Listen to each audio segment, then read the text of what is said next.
ইমাম ঠাকুরগাঁও থেকে গিয়েছে যশোরে ইমামতি করার জন্য, ইন্টারভিউ দিয়েছে, তেলাওয়াতে ফার্স্ট, ইমামের চাকরি হয়ে গেছে। ইমাম জুম্মার দিন বয়ান করেছে, ওগো আমার ভাইয়েরা, দয়া করে কেউ সুদ খাবেন না। সুদের ছোট গুনাহ হলো মায়ের সাথে জেনা আর আল্লাহর সাথে যুদ্ধ করার শামিল। বলেন নাউজুবিল্লাহ। আল্লাহর সাথে যুদ্ধ করার শামিল। ছোট গুনাহ মায়ের সাথে জেনার সমতুল্য, বড় গুনাহ আল্লাহর সাথে যুদ্ধের ঘোষণা। সুতরাং কেউ সুদ খাবেন না। নামাজ শেষে সভাপতি ইমামকে ডাক দিয়ে বলছে, ইমাম শোনেন, আমি যে সুদ খাই আপনার কে বলেছে? আপনি তো ঠাকুরগাঁওয়ের মানুষ। আমি যে সুদ খাই আপনার কে? আপনার বাড়ি তো ঠাকুরগাঁও। কয় আমাকে কেউ বলে নাই। না, নিশ্চয় কেউ বলেছে, তা না হলে আমি সুদ খাই জানলেন কি করে? আপনার বাড়ি ঠাকুরগাঁও। শোনেন হুজুর, আমাদের কাটি মারবেন না, আমাদের এমন কোনো কথা বলবেন না যাতে আপনার ইমামতি থাকবে না। পরের সপ্তাহে ইমাম চিন্তা করলো, যাক আমি সুদ নিয়ে আর কথা বলবো না।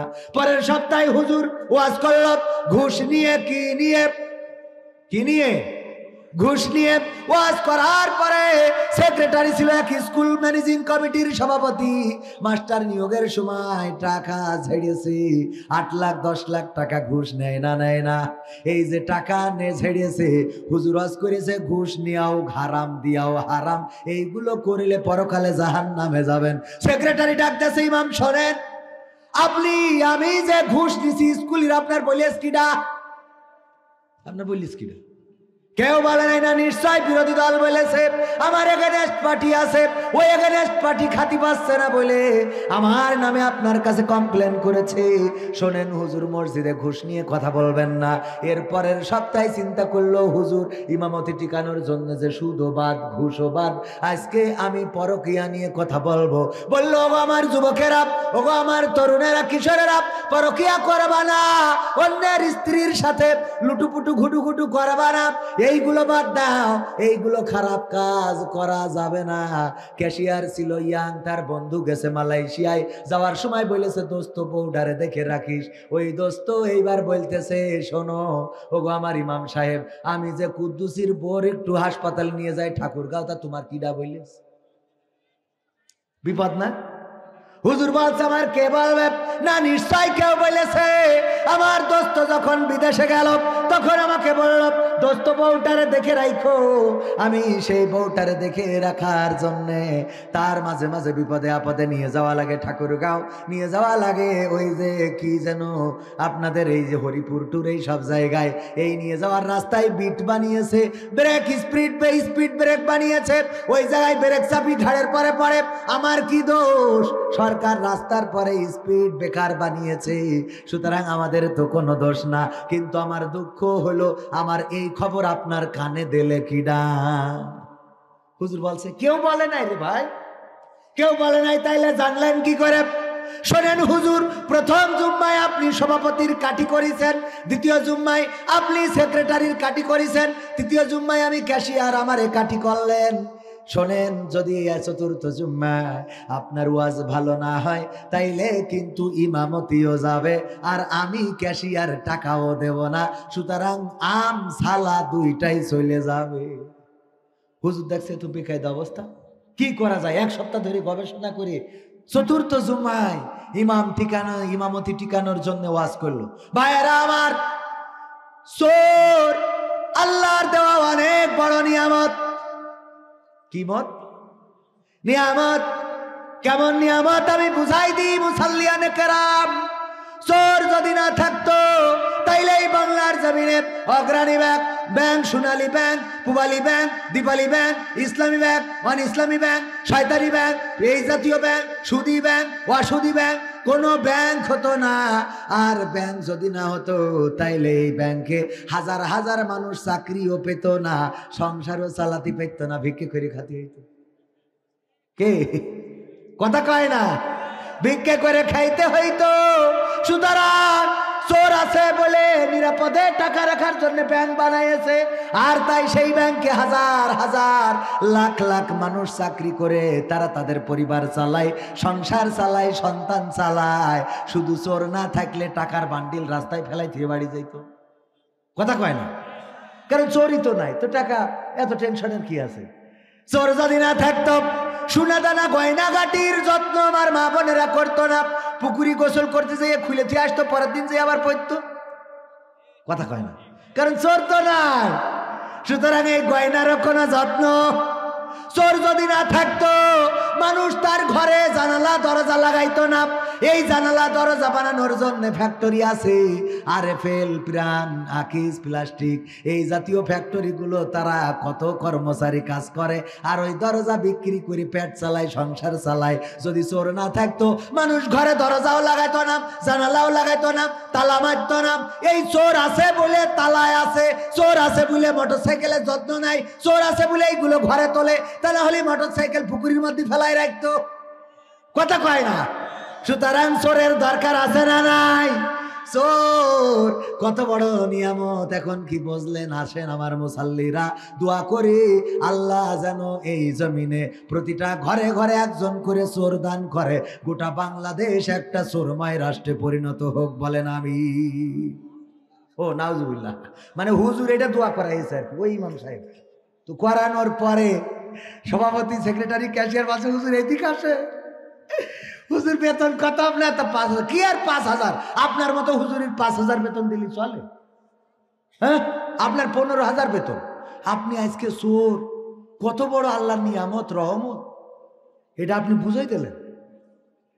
আল্লাহ জীবনে কোন হুজুর এত কায়দা করে বুঝাই নাই। চোর না থাকলে তো আসলে সত্যি এই ব্যাংক হতো না, ঘরে দরজা দিত না, মা বোনেরা সোনাদানার যত্ন করতো না, বাড়িতে সিন্দুক থাকতো না, আলমারি ড্রেসিং টেবিলে তালা লাগাইতো না, জানলা দরজা লাগাইতো না।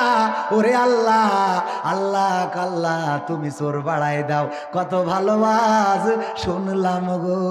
ও গো হুজুর, আগামী সপ্তাহে আপনি ওয়াজ করবেন, ডাকাতি করলে কি কি ফজিলত পাওয়া যাবে? ডাকাতি করলে এই ওয়াজ করবেন, হুজুর বেতন 5,000 ছিল, 3 5 15, আপনার 15 করে দিলাম।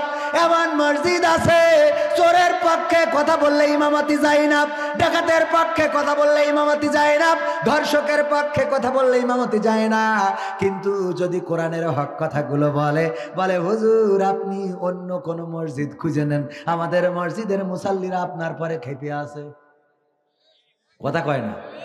এক মসজিদে মুসাল্লি আছে, সে একটু চোখে কম দেখে, কানা, কি, আর ইমাম যে ও একটু পা খাটো, তাই ওরে বলে খুড়া। আপনারা কি বলেন?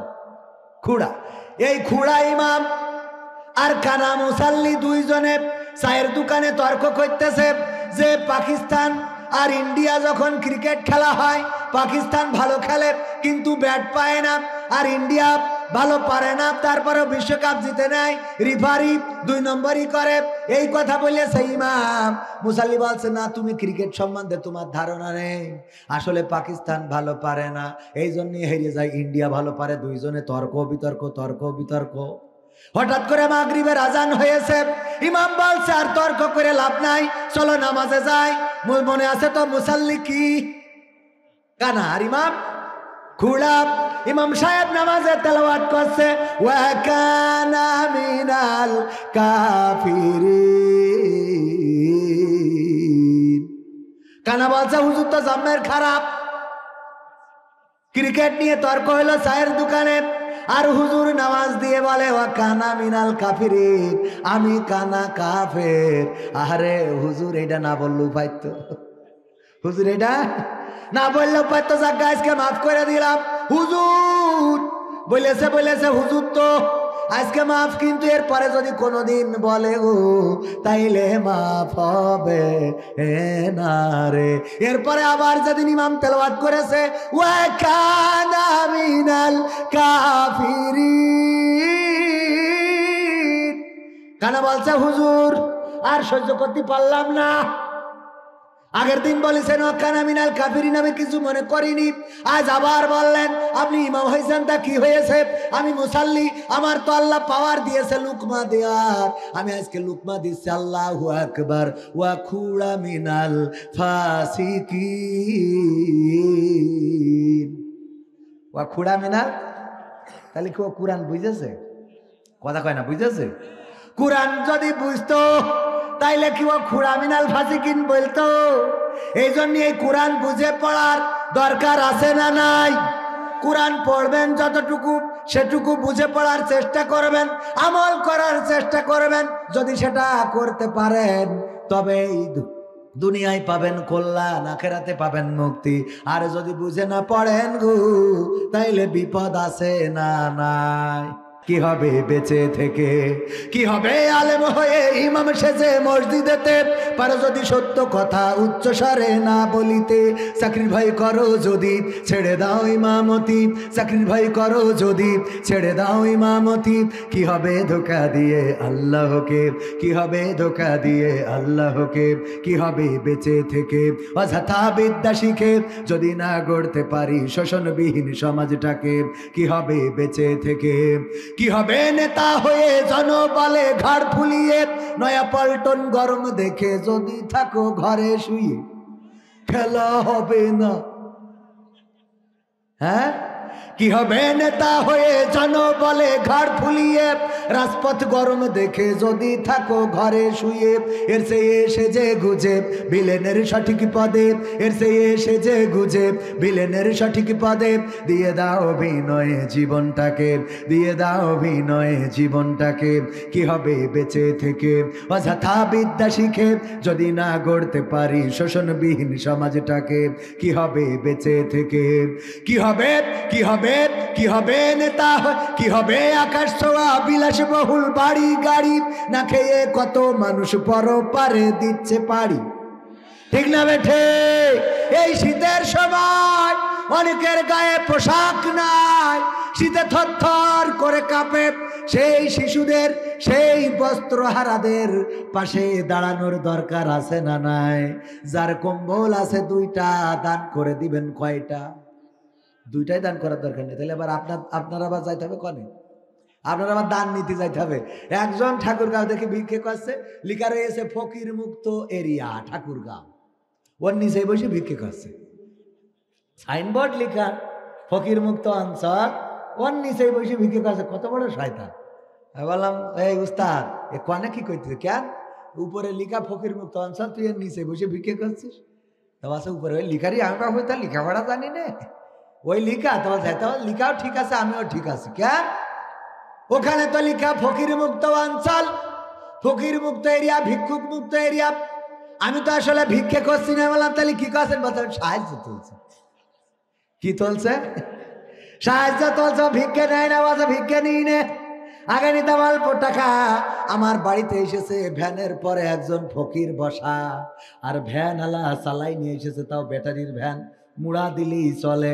ওই ভ্যান, ভ্যান বোঝেন তো, ভ্যানে করে ফকির এসেছে, আবার মাইক একটা লাগানো, ওই মাইকের মধ্যে রেকর্ডিং করে থিয়ে দিয়েছে। মুখেও বলে না রেকর্ডিং করা। ফকির এসেছে দরজায়, দান করেন ভাই রে ভাই, দান করিলে সোয়াব পাওয়া যায়, পরকালে কুপান খায়। মানে যা কিছু বলারও কি করে থিয়েছে, রেকর্ডিং করি মেমোরি ওতে ঢুকে দিয়ে হতে পারে। দান করেন রে ফকির দরজায়। আমি ওই ভ্যান আলাপ, ভ্যানের পরে বসে থাকে ফকির, আর ওই ভ্যান যে চালাই সে এসেছে ভিক্ষে নীতি। আমি বললাম, উস্তাদ এই যে আপনি ভ্যান চালাইয়ে ফকির নিয়ে বেড়াচ্ছেন, সারা এলাকায় ঘুরাই বেড়াচ্ছেন, এর থেকে তো ভালো আপনি শহরে ভ্যান চালাইয়ে সেই টাকা দিয়ে ফকির ডারে খাওয়াবেন, এটাই তো ভালো। আপনি খামাখাই ভাবে ভিক্ষে করাই নিয়ে বেড়াচ্ছেন কেন? বলছে হুজুর আপনি বুঝতে পারেননি কেন? তা বলছে আসলে আমি ফকির চালাচ্ছি না, ফকির আমার চালাচ্ছে। ফকির কার চালাচ্ছে? আমি বলছি কেন? বলছে আমি ফকিরের ড্রাইভার। ও ফকিরের ড্রাইভার, ও ভ্যান মাইক সব ফকিরের। তাই বলছে যে ওই মাইকই ও বলছে না রেকর্ডিং করে, বলছে ও বইলে পারে কি, ও এত কষ্ট করে কিনা। এই জন্যই একবার রেকর্ডিং করে নিয়ে সব মরার আগ পর্যন্ত চলবে। উস্তাদ ধরতে নামবেও না, ডাইরেক্ট এই বসে রয়ে চেয়ারম্যান, আমার এই ভিক্ষে ভিক্ষে করে দেবো, মাসে আমার 10,000 টাকা বেতন দেয়। কত বড় চাকরি! বলছে সরকারি চাকরির উপরে কোনো ঝামেলা নেই, খালি যে এই থালটা ধরি দেয় নিয়ে চলে আসি। ফকিরেরও ড্রাইভার, আর আমার নিজের গাড়ি নিজে চালাতে আমার ড্রাইভার নেই। কুষ্টিয়ায় গেছি, যে এই গাড়িতে নামবো, মাহফিল কমিটি বলছে হুজুরির নামাই দেন আগে। তো আমি বলছি গাড়ি পার্কিং করবো করে, হুজুরির নামান আগে। তো আমি বলছি বাবা গাড়িটা পার্কিং করিয়ে নি। এই আপনি আগে হুজুরির নামান, খোলেন দরজা খোলেন। তো আমি বলছি ওরে আমি হুজুর। আমিও তা আপনার ড্রাইভার নিয়ে গেলাম না, ও ফকিররা ড্রাইভার নিয়েছিস, তা আমি আর নেব ওখান থেকে। ফকিরি ড্রাইভার নিয়ে চালা, কথা বলে না। এই ড্রাইভার কে দিয়েছে, কথা কয় না। আর একটু যাবো সামনে, আর একটু সময় 15টা মিনিট থাকা যাবে যাবে ভাইরা আমার। এই জন্য বলছি দান করবেন।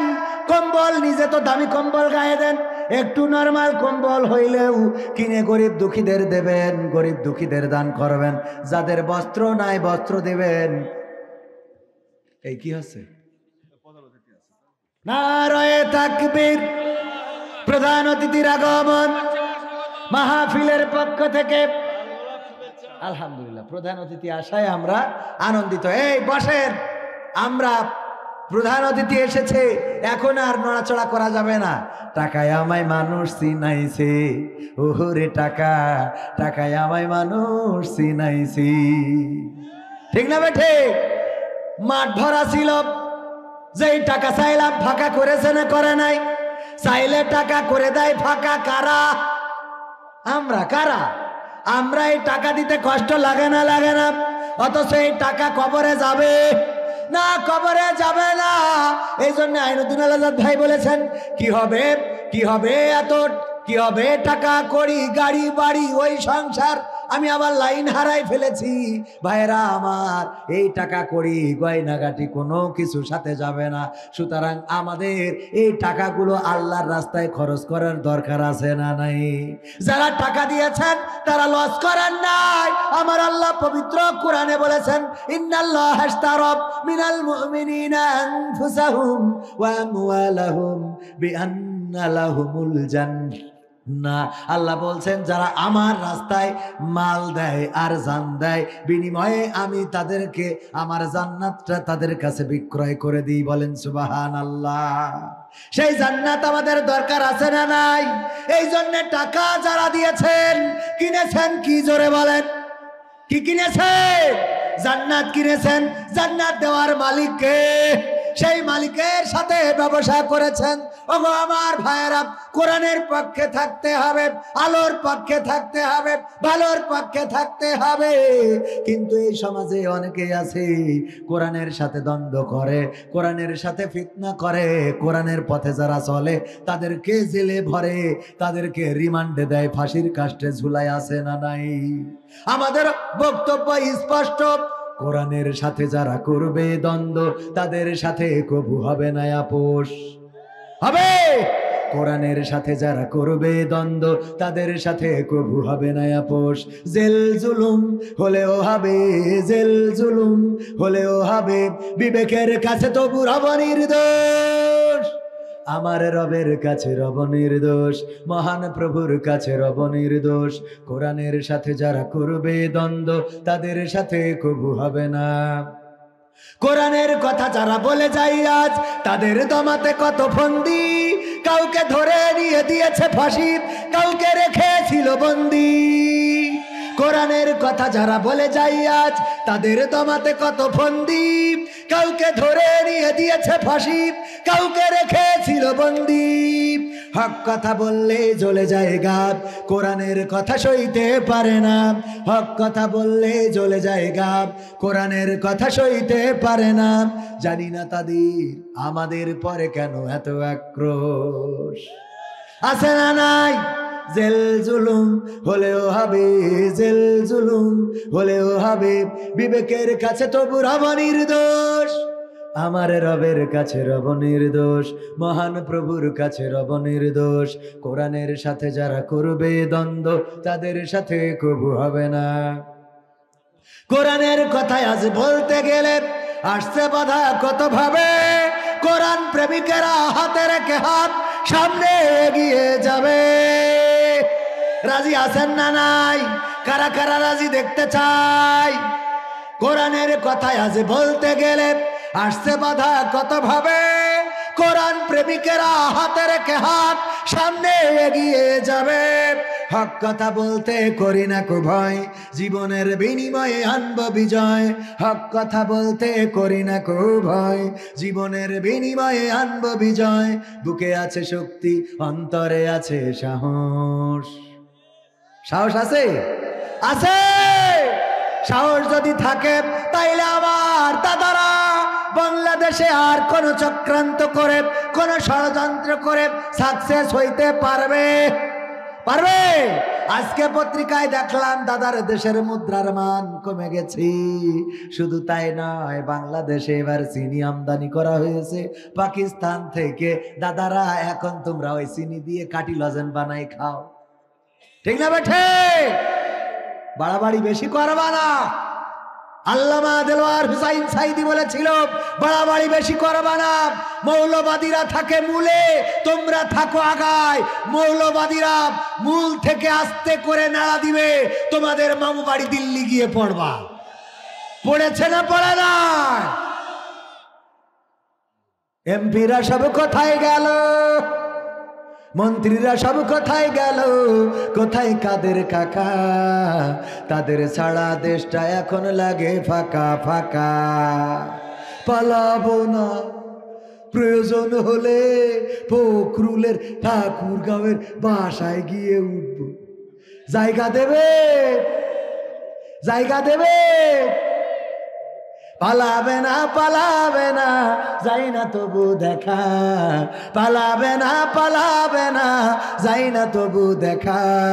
তাদের ছাড়া দেশটা এখন লাগে ফাঁকা ফাঁকা, ওদের ছাড়া দেশটা এখন লাগে ফাঁকা ফাঁকা। আইন মন্ত্রী আটকে গেল আইনেরই ফাঁকে, দাড়ি ছাড়া দরবেশের ভণ্ড ভণ্ড লাগি। ঠিক না বেঠে? আইন মন্ত্রী আটকে গেল আইনেরই ফাঁকে, দাড়ি ছাড়া দরবেশের ভণ্ড ভণ্ড লাগে।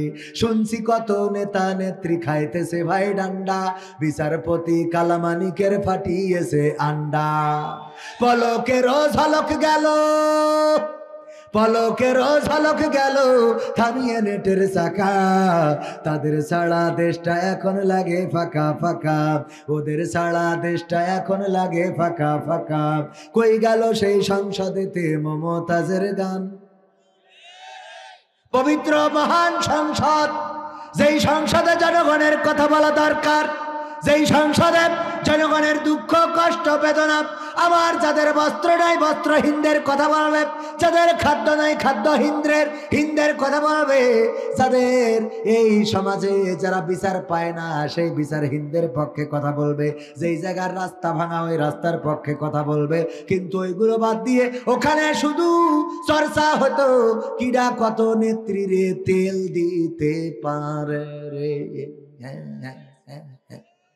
ঠিক না বেঠে? যে যত তেল দিবে সে তত বড় রে। ঠিক না বেঠে? যে যত তেল দেবে, এই তেল মাছকেই সবচেয়ে বেশি বড় করে দেখা হতো। আমার মমতাজ আপা বেঈমান নেমো খারাপ, তেল দিল সংসদে গান গাইল, আর যখন নেত্রী চলে গেল তখন আমার মমতাজ আপা আর কোনো গান গাইল না রে। আমি বললাম, ওগো মমতাজ আপা, তোমার তো এখন এরকম গাওয়া দরকার। আমার সোনার ময়না পাখি কোন বাদোষে দাদার কাছে গো, আমরা দেশে কেমনে থাকি রে আমার কুলজের ময়না পাখি। ঠিক আছে? এই চেয়ারম্যানরা কথা করছে না। এই চেয়ারম্যান গুলো কারা?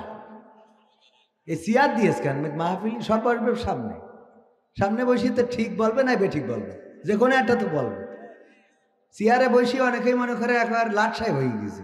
মসজিদে যেও নামাজ পড়ে, চেয়ারম্যান সাহেব সারা দুনিয়ার কাজ করে বেড়াচ্ছে, বড় বড় এই যে চিকন ধানের বুঝা মাথায় নিয়ে তো হেঁটে বেড়াচ্ছে। ওর মসজিদে গেলে চেয়ারম্যান, হ্যাঁ রে, পার পরে পা তুলি নামাজ পড়তে পারলে ভালো হয় শয়তান। ঠিক না বেঠে? ওই চেয়ার যেই রুকুতি যাবে, উইটে রুকুতি যেই যাবে সেই চেয়ার কেড়ে নেবে। যে বৈশি যেন আপনি কাই থেকে পান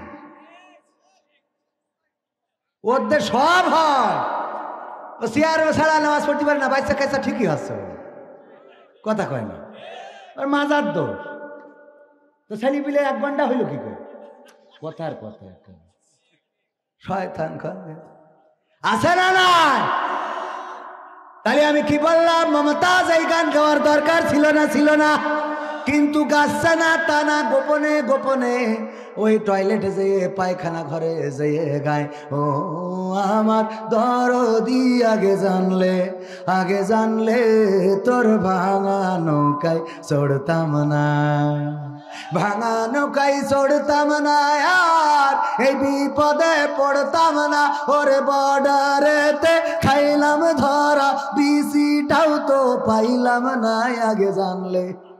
আগে জানলে তোর ভাঙা নৌকায় চড়তাম না ঠিক না বেঠে নূহ নবীর কিস্তি উল্টে নূহ নবীর কিস্তি উল্টে গেছে না তাই নাই ওগো আমার ভাইয়েরা এই জন্য আমি বললাম কই গেল সেই সংসদেতে মমতাজের গান কোথায় গেল হজরত বলা স্বামী ওসমান ইনু মেনন্দীপু মনি আছে কারাগারে বাপ করিলেও পাপ কখনো ছাড়ে কি আর তারে কোথায় গেল স্পিকারের দৃষ্টি আঁকা বাঁকা তাদের ছাড়া দেশটা এখন লাগে ফাঁকা ফাঁকা ওদের ছাড়া দেশটা এখন লাগে ফাঁকা ফাঁকা কই গেল সেই আরাফাত আর ব্যারিস্টার সুমন কথা বলার সময় তারা করে নিয়োজন ঠিক না ঠিক কই গেল সেই ব্যারিস্টার আর কই গেল সেই আরাফাত আর ব্যারিস্টার সুমন কথা বলার সময় তারা করে নিয়োজন মুরগি কবির খাইছে ধরা জাফর কোথায় আছে গোপনে কি সেও গেল মোদি দাদুর কাছে কোথায় গেল সালামের কাড়ি কাড়ি টাকা তাদের ছাড়া দেশটা এখন লাগে ফাঁকা লাগে না কেন ফাঁকা ফাঁকা লাগে আগে টেলিভিশন খুললেই আমরা দেখতে পেতাম কেমন করে কুমড়ো দিয়ে বেগুনি বানাতে হয় শিখা যেত কেমন করে কাঁঠাল দিয়ে বার্গার বানাতে হয় বার্গার খাইতে হয় সেটা শিখতাম কেমন করে কাঁচামরিচ শুকাইয়ে রাখলে বর্ষাকালে আবার ভিজাইলে জ্যান্ত হয় শিখেছি না শিখি নাই এরপরে আমার ডানে থাকতো কিরামিন বামে কাতিবিন ও বলতো এমনে অমনে চলেন বলতো আবার এমনে চলেন গো মনে আছে তো আগের সময় কি বলতো আমি গানে গানে সাজিয়েছিলাম আগে আওয়াজ করতে আসলেই বলতো সামনে ডানে বামে যারা থাকতো বলতো হুজুর সময়টা তো বড্ড খারাপ আপনি তো ভাই সব জানেন বুঝে শুনে কথা বলে ওয়াজের রীতি টানেন উস্কানি ফুসকানি মূলক বলবেন না কোনো কথা এই মঞ্চে রাজনীতি ভাই করবেন না অযথা আমরাও ভাই কুরআন জানি মানি মোটামুটি ঝামেলাতে থাকি মাঝে মাঝে নিয়ে ভোটা ভুটি মক্তবেতে শিখেছিলাম আলিফ বা তা সা কোরআন হাদিস মোটেও জানি না এমন কিন্তু না তাই রাজনীতি চলবে না ও হুজুর রাজনীতি চলবে না তাই রাজনীতি চলবে না ও ভাই রাজনীতি চলবে এবার বলতো হুজুর শোনেন এই মাহফিলের আগেও দিছি 8 বছর এই মাদ্রাসার বয়স আমি বললাম তাই কি বলছে গতবার ঢাকাতে হুজুরে নিলাম আমি বললাম তাতে কি হয়েছে বলছে অমুক হুজুর ওয়াজ করিল কত মধুর সুর কবরেতে গেলে পাবো 70,000 হুর এমন ওয়াজ আছে না নাই অমুক হুজুর ওয়াজ করে কত মধুর সুর কবরেতে গেলে পাবো 70,000 হুর অনেক দোয়া আছে পড়লে কোটিতে সওয়াব সারা জীবন পাপ করিলেও পেয়ে যাব মাফ বাপ দাদারে নাজাত দিতে করেছি 40 আমার বেলায় 4টা গরু গোয়াল ঘরে পোষা আমিও ভাই কিছুটা জানি মানি না তা না ছোটবেলায় শিখেছিলাম আলিফ বা তা সা, তাই রাজনীতি চলবে না ও হুজুর, রাজনীতি চলবে না, তাই রাজনীতি চলবে না ও হুজুর, রাজনীতি চলবে। এবার বলছে হুজুর শোনেন, মনে করছেন আমি কিছু মানি না, মানি। আমি বললাম কি মানেন? বলছে হুজুর মিলাদ করি, কিয়াম করি, যাই বাবার মাজারে, হয়তো একটু বিড়ি টানি, কই কামার পুকুর বাজারে। আছে না নাই? মিলাদ করি, কিয়াম করি, যাই বাবার মাজারে, হয়তো একটু বিড়ি টানি ঠাকুর গাঁয়ের বাজারে। ফজর নামাজ হয় না পড়া, থাকি তখন নিদে, আল্লাহর কসম হয় না কাজা, নামাজটা 2 ঈদে। আছে না নাই? 2 ঈদে নামাজ কাজা হয়। হুজুর মিলাদ করি, কিয়াম করি, যাই বাবার মাজারে,